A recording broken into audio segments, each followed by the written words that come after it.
지금이 청취율 조사 기간인 거 아시죠? 여러모로 바쁘시겠지만 이 기간만큼은 전화가 오면 끊지 마시고 어제 어떤 방송을 들었냐는 질문에 KBS 1라디오에서 방송되는 건강 365를 들었다 응답해 주시면 정말 감사하겠습니다.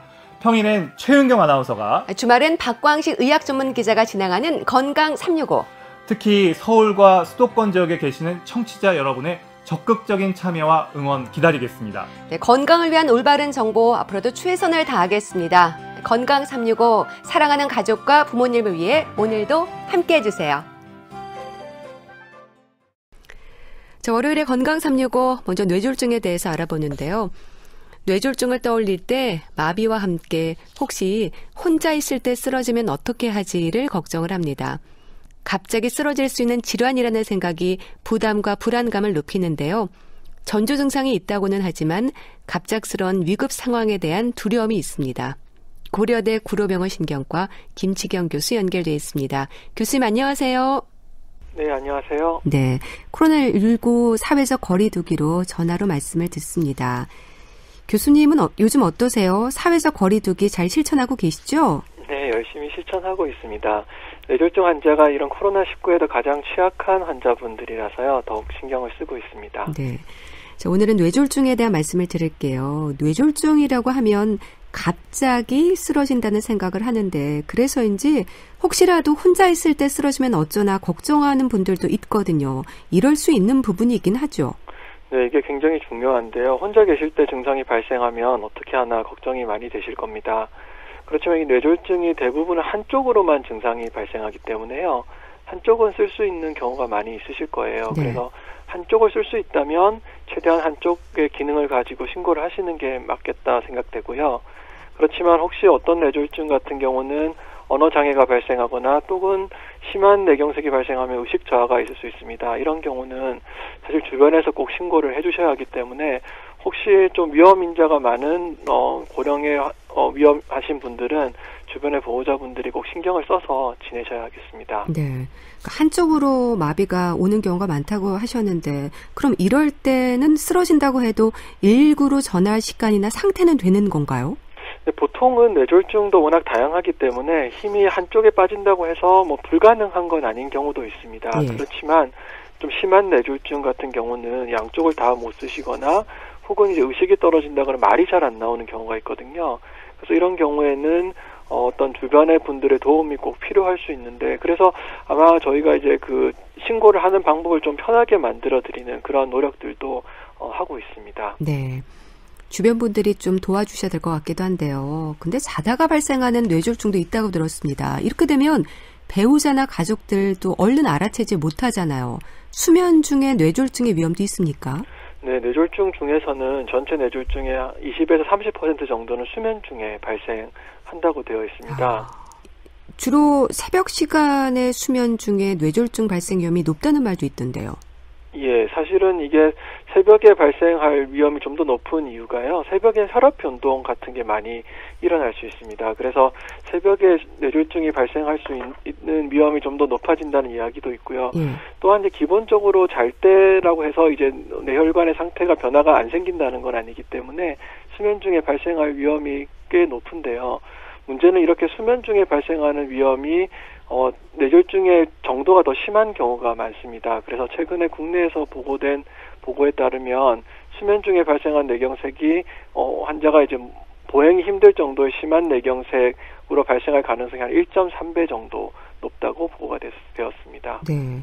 수면 중에 뇌졸중이 온다는 건 그럼 본인이 자다가 나도 모르는 사이에 뇌졸중이 온다는 얘기인가요? 네, 그렇습니다. 그러니까 본인은 느끼지 못하시는 경우가 많아요. 이게 심장 질환이랑 좀 비교를 해보실 수가 있는데요. 네. 사실 이렇게 심근경색, 그러니까 심장에 이제 혈관이 막혀서 심장 손상이 오는 경우는 갑자기 가슴에 심한 통증을 느끼는 경우가 많습니다. 그래서 자다가 깰 수가 있는데요. 네. 뇌경색 같이 뇌혈관이 막히는 경우는 통증을 못 느끼는 경우도 많이 있습니다. 그래서 본인은 모르고 있다가 자고 일어났더니 못 움직이겠다. 자고 일어났더니 말이 나오지 않는다. 이런 말씀을 하는 경우가 있습니다. 그럼 시간이 좀 한참 지난 뒤에 발견되는 경우도 많겠네요. 네, 그래서 이제 상당히 어려움을 주는 경우가 있습니다. 기본적으로 언제 발생했는지를 알면 치료 시간을 결정할 때 좀 용이한 점이 있는데요. 아무래도 수면 중에 발생하게 되면 이게 언제 발생했는지를 정확히 알지 못해서 치료 결정에 어려움을 겪는 경우가 있습니다. 네. 언제 발생했는지 아는 게 중요하다고 하셨는데 뇌졸중은 그만큼 얼마나 빨리 치료를 하느냐 이게 중요한 것 같은데 골든타임이라고 하죠. 이게 중요한 이유가 뭘까요? 이게 중요한 이유는 뇌는 주로 이제 신경세포가 있고요. 이런 신경세포가 우리의 뇌 기능을 하는데 가장 중요한 것인데요. 이게 굉장히 취약합니다. 특히 혈액 공급이 되지 않았을 때 빠르게 손상을 받는데 3에서 5분 정도만 혈액이 공급이 되지 않더라도 신경세포는 죽게 됩니다. 네. 따라서 보통 이런 뇌졸중, 특히 이제 혈관이 막히는 뇌경색에서는 1분에 200만 개의 신경세포의 손상이 온다고 알려져 있거든요. 그래서 최대한 빠르게 재개통을 시켜주든지 치료를 해서 신경세포의 손상을 빨리 억제시키는 게 중요합니다. 네. 그럼 골든타임이라는 게 쓰러진 시간부터를 말하는 건가요? 네, 그래서 기본적으로는 쓰러진 시간을 정확히 안다면 우리가 이제 쓰러진 시간을 기준으로 말이 갑자기 안 나온다든지 갑자기 한쪽이 마비가 된다면 그런 기준을 통해서 알 수가 있어서요. 보통은 기본적으로는 4.5시간 이내는 정맥으로 통한 약물 투여가 가능하고 6시간 이내는 동맥을 통한 시술이 가능하고 또 24시간 이내는 모든 환자는 아니지만 일부 환자에서는 아까 말씀드린 동맥을 통한 시술이 가능한데요. 네. 문제는 이게 아까 주변에서 누가 발견을 했다든지 혹은 자다 일어나서 생긴 뇌경색이나 뇌출혈 같은 경우는 우리가 정확한 발생 시점을 알기가 어렵다는 점이 골든타임을 정하기가 어려움을 만듭니다. 그렇게 해서 골든타임 안에 받는 치료라는 건 어떤 치료를 말하는 건가요? 네, 조금 전에도 말씀드렸지만 1차적으로는 첫 번째 우리가 하는 치료는 보통 혈관이 막혔을 때는 혈관을 뚫어주는 치료를 하게 되고요. 혈관이 터졌을 때는 이제 막는 치료를 한다. 이렇게 반대로 생각하시면 되는데요. 네. 주로 이제 혈관을 뚫어주는 치료와 관련해서는 우선 병원에 오게 되면 정맥으로 약물을 투여할 수 있는 혈전용해술이란 것을 하게 되고요. 이어서 만약에 큰 혈관이 막혀 있다 이러면 시술을 통해서 뇌 동맥을 뚫어주는 혈관 재개통술이라는 시술을 하게 됩니다. 네. 혈전 용해술로는 그럼 어떤 결과를 기대하는 건가요? 제일 중요한 거는요. 우리가 이제 환자분이 최대한 전혀 신경 손상이 없게 만들어 드리는 게 목표긴 하지만 네. 이 뇌의 손상이란 것을 완전히 없애는 것은 쉽지 않기 때문에 기본적으로는 잘 걷게 만들어 드리는 것. 그러니까 독립적으로 일상생활을 유지하시는 것을 가장 중요하게 생각하고요. 그 이외에는 언어 능력이라든지 인지 능력 이런 것을 최대한 회복시켜 드리는 것을 목표로 하고 있습니다. 네. 그럼 혈관 재개통술이라는 건 더 심각한 상태일 때 하는 건가요? 네, 그래서 이게 뇌혈관이라는 거 굉장히 다양합니다. 제가 소위 설명드릴 때 뇌라는 것은 혈관 덩어리다 이런 설명을 드릴 때도 있는데 네. 뇌혈관에는 혈액 공급이 굉장히 중요하기 때문에 우리 몸의 뇌의 무게는 우리 몸의 2%가 채 되지 않는다고 알려져 있는데 그 혈액 공급은 거의 15%의 혈액을 공급받고 있거든요. 그래서 이제 이런 치료를 할 때 혈액 공급을 잘 시켜주는 게 매우 중요하겠습니다. 네. 뇌졸중에 위험군이 있지 않습니까? 이런 분들은 특히 조심할 필요가 있을 것 같은데요. 근데 어르신들 같은 경우는 자다 깨다 하는 일도 많잖아요. 혹시 네. 자다가 잠깐 깼을 때라도 뇌졸중으로 쓰러질 위험이 높은 증상이 있다거나 이런 부분은 없을까요? 네, 물론 저희가 이제 뇌졸중이라고 했을 때 항상 3대 증상을 말씀드리는데요. 3대 증상이요? 네네. 얼굴 마비, 팔다리 마비, 언어 장애 이렇게 이제 3대 증상을 말씀드립니다.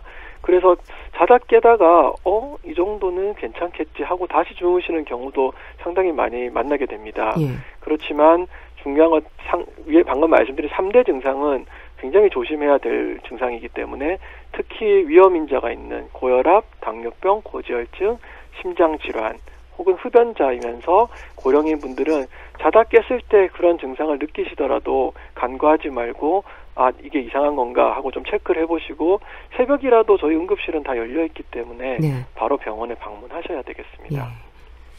뇌졸중을 의심할 수 있는 증상들, 그러니까 갑자기 한쪽 팔다리에 힘이 빠지거나 입이 돌아가는 듯한 느낌, 또 사물이 겹쳐 보이기도 하고 두통이 올 수 있다. 이런 증상들이 있다고 들었습니다. 이런 증상들은 왜 나타나는 걸까요? 뇌가 몸에 있는 다른 장기에 비해서는 조금 특이한 특성을 가지고 있습니다. 네. 뇌는 이 위치에 따라서 각자 다른 일을 하고 있어요. 왼쪽 뇌는 오른쪽을 담당하고 오른쪽 뇌는 왼쪽 뇌를 담당한다. 이렇게 좌우에 따라서도 다르고요. 앞쪽, 중간, 뒤쪽 이런 것에 따라서 어떤 부분은 팔을 움직인다, 다리를 움직인다, 감각을 느낀다, 언어를 담당한다 하는 등 뇌는 각각의 하는 일이 다릅니다. 그래서 뇌졸중의 증상은 보통 한쪽으로 나타나는 게 중요하고 저희가 보통 국소 증상이다라고 말씀을 드리는데 광범위하게 큰 뇌경색이나 뇌출혈은 광범위하게 나타나기도 하지만 주로의 뇌졸중은 마비만 온다든지 감각만 이상하다든지 언어만 이상하다든지 이런 특정한 국소 증상이 많이 나타나게 됩니다. 예. 그럼 뇌졸중에 이런 의심 증상들이 있을 때 병원에 가면 어떤 검사를 하게 되나요? 주로 3가지 정도 한다고 생각하시면 되겠어요. 첫 번째는 의사를 만나서 신경학적 검진이라고 해서 환자 상태를 진찰을 잘 해야 합니다. 그것에 이어서 뇌 영상 검사를 하게 됩니다. 물론 CT가 좋으냐 MRI가 좋으냐는 의료진이 보고 가장 적합한 검사를 하게 되는데 뇌 영상 검사를 보통 꼭 해야 하고요. 그 다음에 이제 기본적인 혈액 검사나 심전도 등을 측정해서 치료 결정을 하게 됩니다. CT와 MRI는 어떤 경우에 이렇게 찍게 되는 건가요? 거의 대부분의 갑자기 발생한 뇌졸중 증상이 있으면 둘 중에 하나는 보통 꼭 찍어야 하는데요. 보통 장단점이 있겠습니다. CT는 아무래도 좀 빨리 찍어지기 때문에 CT를 찍은 다음에는 뇌출혈은 우리가 빠르게 알 수 있거든요. 그래서 뇌출혈이 좀 더 의심되고 빠르게 치료 결정을 해야 한다라고 생각하면 CT를 찍게 되고요. 좀 더 자세하게 뇌의 상태를 시간은 조금 걸리더라도 조금 더 자세하게 뇌의 상태를 알아야 되겠다. 이러면 MRI를 찍게 되는데 치료의 시간이나 환자분 상태를 고려해서 MRI를 찍기 어려울 때는 CT를 대체해서 찍는 경우도 있고요. 그래서 상황에 따라서 결정이 되게 됩니다. 네. 걱정되는 마음에 청심환을 드시고 병원에 가는 분들도 있는데요. 이게 또 오히려 좀 위험하지 않을까요? 예, 그래서 저는 이런 거는 추천을 드리지 않는데요. 왜 그러냐 그러면 아무래도 이런 뇌경색이나 뇌출혈 같은 뇌졸중이 생기게 되면 삼키는 기능이 떨어지는 경우도 삼킴 장애가 오는군요. 예, 많습니다. 이게 꼭 마비뿐만 본인은 잘 모르는데 삼키는 장애가 오는 경우가 많기 때문에 뭔가를 꼭 청심환이 아니더라도 물을 들인다든지 이런 거는 굉장히 위험한 게 그러다가 갑자기 사례가 걸리면서 질식을 하신다든지 이런 위험도가 크기 때문에 절대로 이런 경우가 있을 때는 뭔가 입으로 뭘 들이는 것은 하지 말라라고 말씀을 드립니다. 네, 좀 기운을 차리게 하려고 물 같은 거를 들이는 것도 안 되는군요. 예, 물도 굉장히 위험합니다. 물이 삼키기가 쉽지 않을까 하시는 생각을 하실 수도 있겠죠. 우리가 평소에도 물을 먹다가 사례가 많이 걸리시잖아요. 그래서 그만큼 이런 유동성 있는 물이 사례가 걸리기도 쉬운 것이기 때문에 추천드리지 않습니다. 네. 쓰러지기 전에 미리 발견할 수 있다면 치료 효과가 높아지는 건 당연할 것 같은데요. 치료를 위해서 어떤 처방을 하시나요? 그래서 크게는 이제 2가지의 전략이 있다고 생각하시면 되겠습니다. 이미 뇌졸중이 발생을 하면 치료하는, 그러니까 발생 후에 치료 전략이 있고, 발생하기 전에 이제 예방을 하는 치료 전략이 있습니다. 발생한 후에 치료 전략 같은 경우는 좀 전에 말씀드렸지만 뇌출혈 같은 경우는 혈관을 막는 치료, 뇌경색 같은 혈관을 뚫어주는 치료, 눈앞에 일어난 일을 치료하는 치료가 중요한데요. 사실 그 발생 후에 치료는 그 효과가 떨어지기 때문에 사전에 예방을 하는 게 굉장히 중요하겠습니다. 그래서 사전 예방은 뇌혈관 상태에 따라서 항혈소판제라 그래서 아스피린 계통의 약을 드리는 경우가 있고 그 이외에는 고혈압, 당뇨병, 고지혈증 이런 위험 인자에 따라서 약물을 사용하게 되겠습니다. 네, 뇌졸중이 비교적 흔한 질환이죠? 예, 이게 드문 질환이 아닙니다. 사실은 과거에는 불과 한 5년 전만 해도 우리 사망 원인의 2등이 첫 번째가 암이었고 두 번째가 뇌혈관 질환이었는데요. 그래도 최근에 치료가 많이 개선이 되면서 최근에 이제 4등까지 내려가긴 했습니다. 1등이 암, 2등이 심혈관 질환, 3등이 폐렴, 4등이 이제 뇌혈관 질환으로 4등까지 내려가긴 했지만 전체적인 유병률을 보면 19세 이상 성인에서 2% 정도 뇌졸중이 발생한다고 돼 있고요. 55세 이상에서는 4%, 75세 이상에는 7%의 유병률이 있다고 생각되고 매년 10만 명 정도의 환자가 발생하고 있습니다. 어떠세요? 요즘 그래도 건강에 관심들이 많으셔서 뇌졸중으로 쓰러지기 전에 초기에 좀 진단을 받는 경우도 많은가요? 그래서 아무래도 예전보다 관심이 많아지셨기 때문에요. 이런 초기 진단이라고 하면 크게 또 두 가지를 제가 설명드릴 수가 있는데 네. 한 가지는 미니 뇌졸중이라 그래서요. 미니 뇌졸중이요? 네, 일과성 허혈 발작이 좀 어려운 표현으로도 쓰는데 미니 뇌졸중이 쉬울 겁니다. 말씀드린 그런 증상들이 잠깐 있다가 없어지는 분들이 있거든요. 네. 그러면 이게 괜찮겠거니 하고 넘어가시면 안 되는 게 그거는 뇌졸중이 실제 발생한 것만큼 위험합니다. 재발할 위험이. 그래서 그런 경우에 병원을 찾아오시는 분이 예전보다 많아지셨기 때문에 초기에 진단받는 경우가 많고요. 네. 또 한 가지는 요즘은 이제 건강검진으로 경동맥 초음파라든지 뇌 MRI를 항상 찍어야 되는 건 아니지만 일부 찍으시는 분이 있기 때문에 그런 네. 분들을 통해서 초기에 진단되는 경우가 있습니다. 네.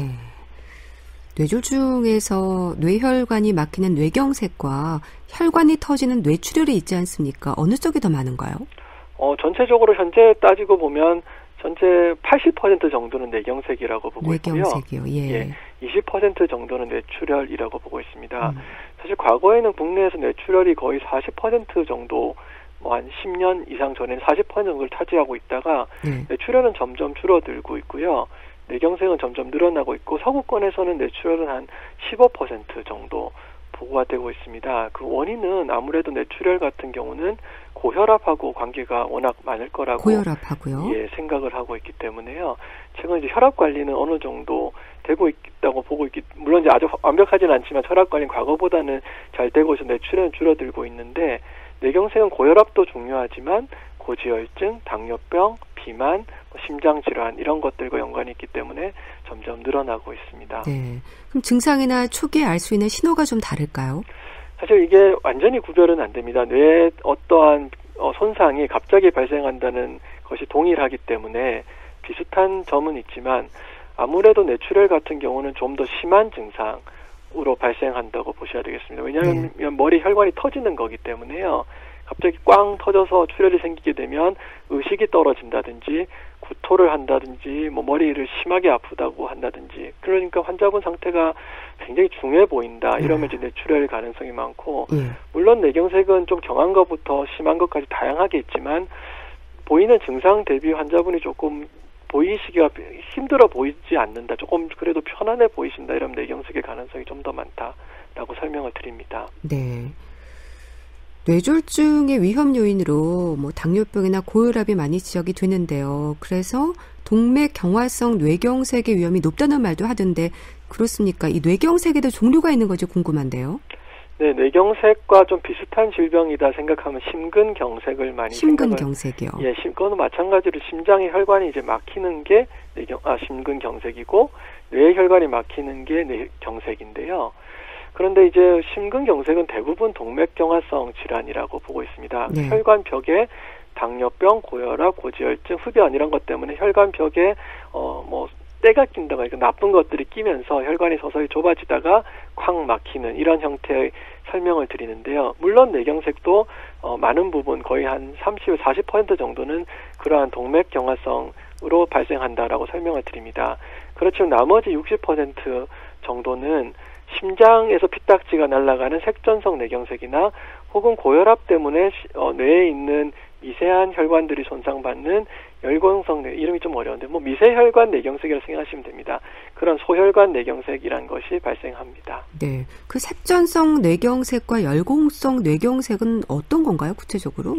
색전이란 말이 일반인들도 알기가 상당히 어려운 말이라서 제가 이제 보통 설명을 드릴 때 이렇게 설명을 드리는데 뇌경색은 크게 두 종류가 있습니다. 이렇게 설명을 드리는데 뇌혈관 자체가 나빠서 발생하는 뇌경색이 있고요.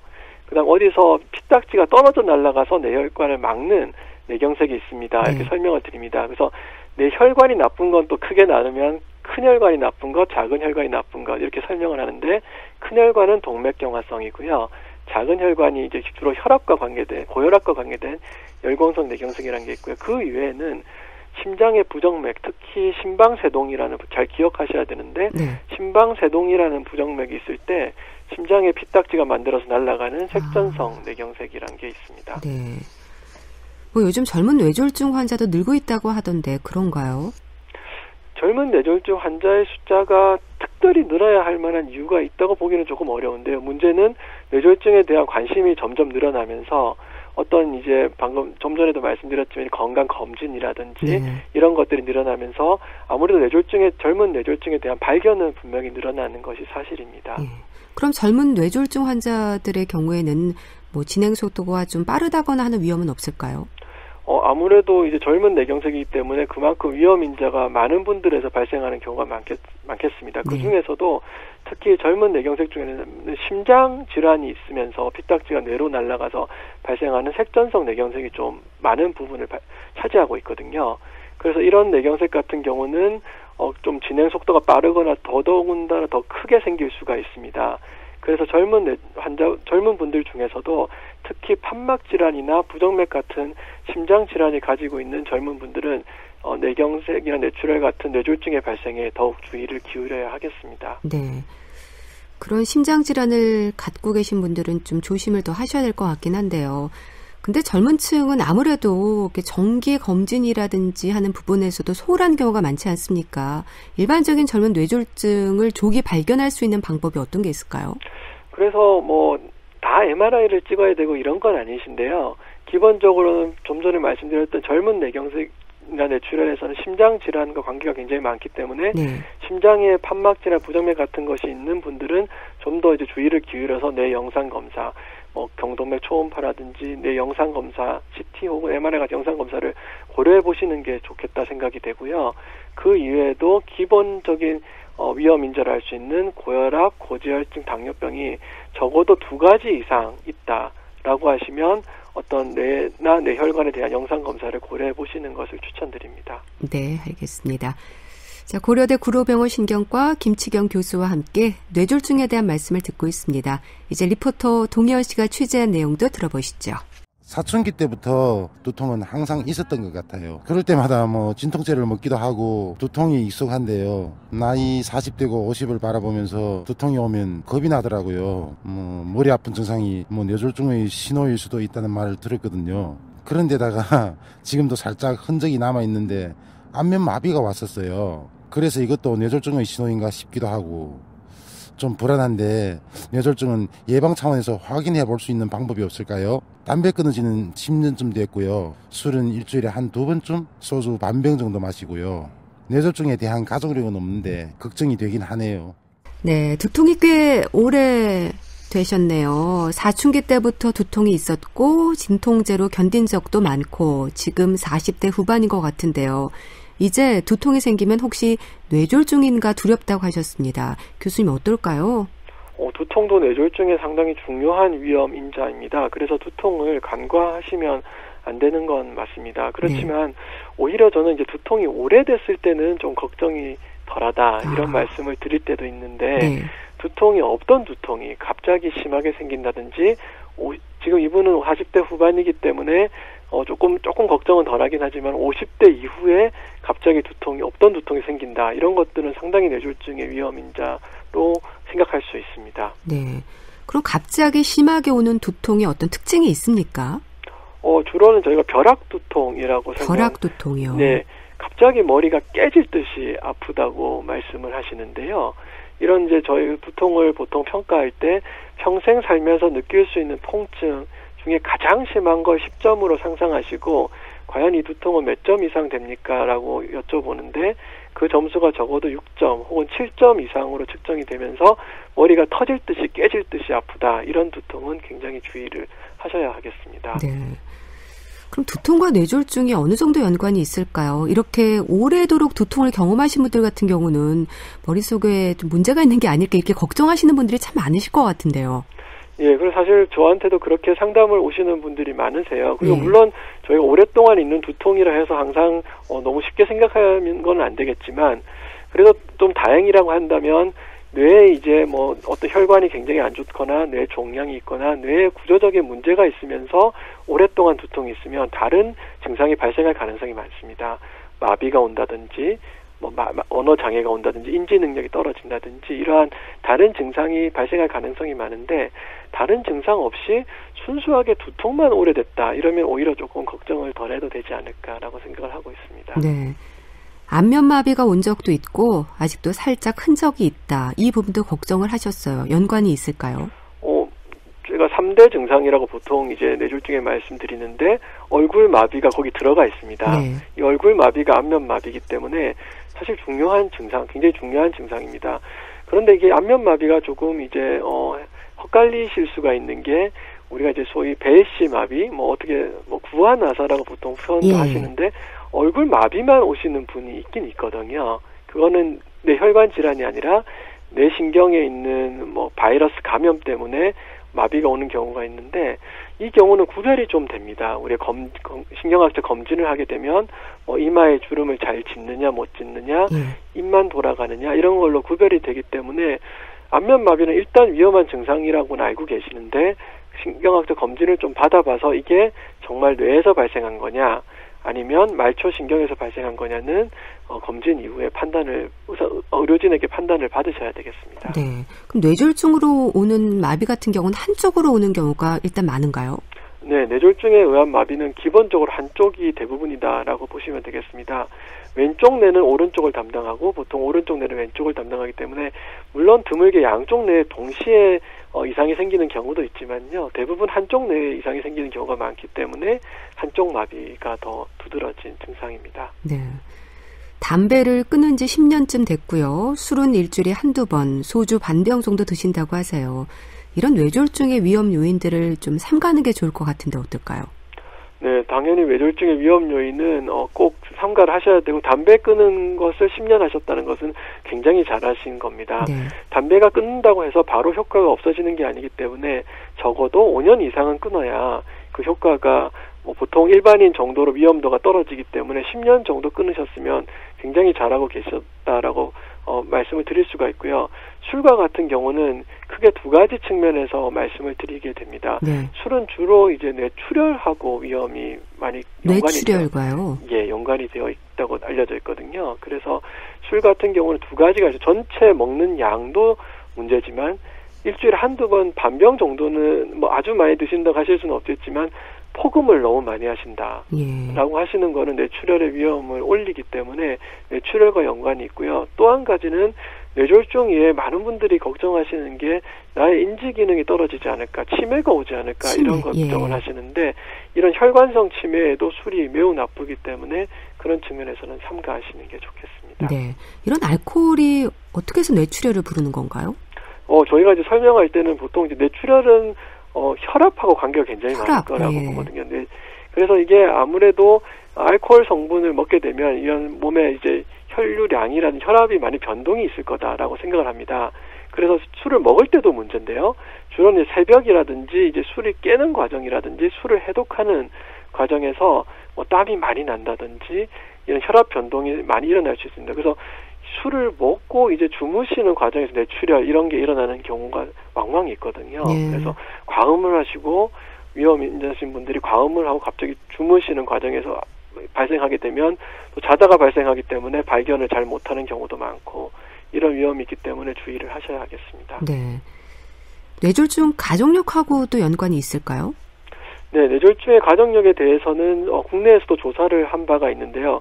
특히나 부모나 형제 중에 1촌이 50세 이하의 뇌졸중이 있는 경우는 거의 2배 가까이 뇌졸중의 위험이 올라간다고 되어 있습니다. 그래서 사실 이게 기본적으로 생활 습관의 병이기 때문에 어떤 유전적인 요인이 아주 많을 거라고 보지는 않습니다. 그렇지만 유전적인 요인과 또 가족끼리 한다면 생활 습관이 겹치는 경우가 많기 때문에 가족 중에 좀 젊은 나이에 뇌졸중이 발생한 분이 있다. 그러면 저희 주의를 기울여야 하겠습니다. 네.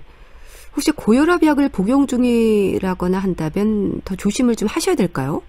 그럼요. 이게 고혈압이 뇌졸중에는 굉장히 중요하기 때문에 전체 경색에도 중요하고 뇌출혈에도 중요하기 때문에 만약에 우리가 한국 국민에서 혈압 관리를 100% 한다 이러면 50% 정도의 뇌졸중은 줄 거다라고 보고 있습니다. 그만큼 중요한 위험인자이기 때문에 고혈압약을 잘 복용하시고 실제로 또 혈압을 측정해서 정말 혈압이 높지 않느냐 재어보시는 것도 매우 중요하겠습니다. 네.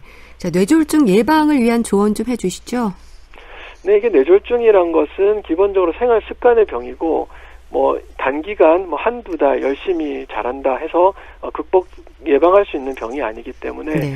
본인이 뭐 1년, 2년이고 장기간 생활 습관을 건강하게 가져가는 것이 매우 중요하기 때문에 평소 생활 습관에서 고혈압, 당뇨병, 고지혈증을 줄일 수 있는 건강한 식단과 규칙적인 운동, 그리고 또 필요하다면 약물 복용을 잘 하시는 게 중요하겠습니다. 네, 알겠습니다. 말씀 잘 들었습니다. 오늘은 뇌졸중에 대해서 알아봤는데요. 고려대 구로병원 신경과 김치경 교수와 함께했습니다. 말씀 감사합니다. 감사합니다. 사랑하는 부모님과 가족의 건강을 위해 건강 365 좋아요와 링크 공유 부탁드립니다. 건강 365 예!